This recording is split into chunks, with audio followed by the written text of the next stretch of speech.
Sa kabila ng kasiyahan ng mga turista sa Baguio ngayong weekend, patuloy ang pagbaba ng temperatura sa lungsod katulad din dyan sa Benguet.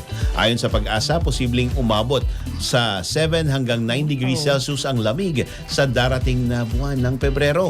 Kaya naman pinapayuhan ng mga residente na palakasin ang resistensya upang makaiwas sa super flu. Para sa detalye ng balitang yan, may FYI report si BNC correspondent Dobby de Guzman. Umaga pa lang, dagsa na ang mga bakasyonista sa iba't ibang pasyalan sa Baguio.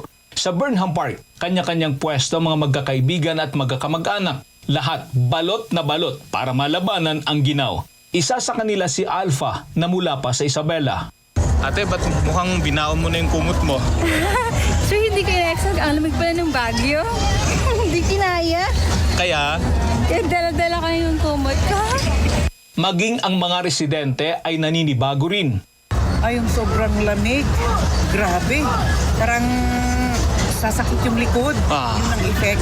Tapos yung minsan, yung parang mahirap kang bumangon.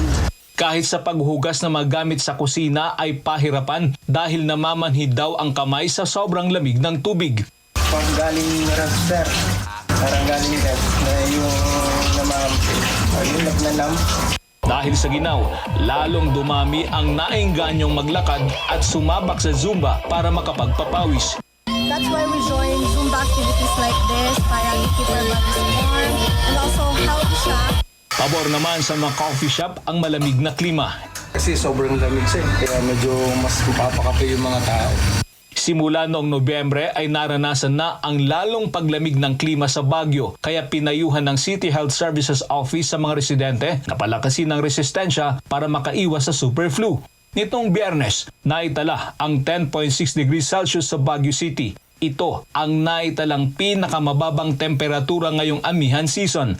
Ayon sa Pag-asa, maaari pang makapagtala ng mas mababang temperatura sa Baguio sa mga darating na araw. Possible po na mag-single digit tayo. No? Actually, nagpalabas na po si Pag-asa ng forecast na maaaring ma-reach po natin yung between 7 to 9 degrees Celsius po.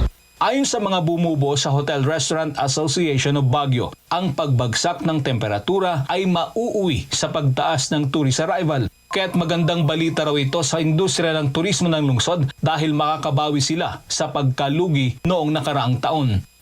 The drop of visitors sa Baguio, I would say it was an average of 20%.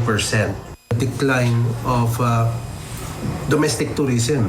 Kaya ang trust ngayon ng ating DOT is to encourage the Filipinos to patronize different regions. Ang pinakamababang temperatura ng Baguio ay 6.3 degrees Celsius. Naitala ito noong January 18, 1961. Malabo na raw itong maulit dahil sa dami ng tao at sasakyan sa lungsod. Pero sa Atok, Benguet na may mas mataas na lokasyon kumpara sa Baguio, naitala noong Enero 23 ang ground temperature na 0 degrees Celsius kaya't binalot ng frost o andap ang mga tanim na gulay at bulaklak. Para sa Abante, Dobby de Guzman, Billionaire News Channel, Baguio City.